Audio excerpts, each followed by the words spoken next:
बिस्मिल्लाहिर्रहमानिर्रहीम। अस्सलाम वालेकुम। मैं हूँ खाना मानसा शहजादी। जायद पब्लिशर्स में खुशामदीद। प्यारे बच्चों, हम ज़ीना उर्दू पहली जमात के लिए पढ़ रहे हैं और आज हम इसके बसी अल्फाज ये, वो, हम, तुम, मैं, मेरा, हमारा का इस्तेमाल सीखेंगे।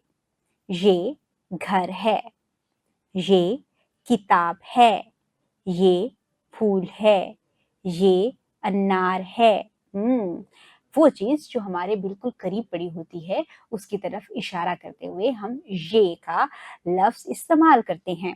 वो लड़का है, वो कलम है, वो आदमी है, वो आम है।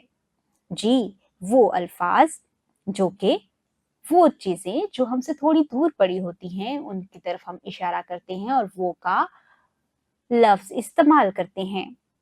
हम हम सब मुसलमान हैं, हम क्रिकेट खेलते हैं, हम आज बाजार जा रहे हैं, हम लाहौर में रहते हैं। जहाँ पर हमने दूसरे लोगों को भी अपने साथ मिलाना हो और मिलाकर बात करनी हो, वहाँ पर हम का लफ्ज़ इस्तेमाल करते हैं।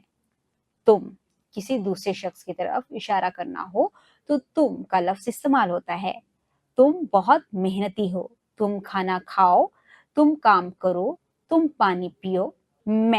मैं किताब पढ़ रहा हूँ, मैं डॉक्टर हूँ, मैं कल कराची जाऊंगा, मैं आज बहुत खुश हूँ। मेरा मेरा नाम बाबर है, मेरा घर लाहौर में है, मेरा मोबाइल फोन नया है, मेरा भाई छोटा है, हमारा घर बड़ा है, हमारा स्कूल बहुत दूर है, हमारा ईमान मजबूत है, हमारा मकसद एक है।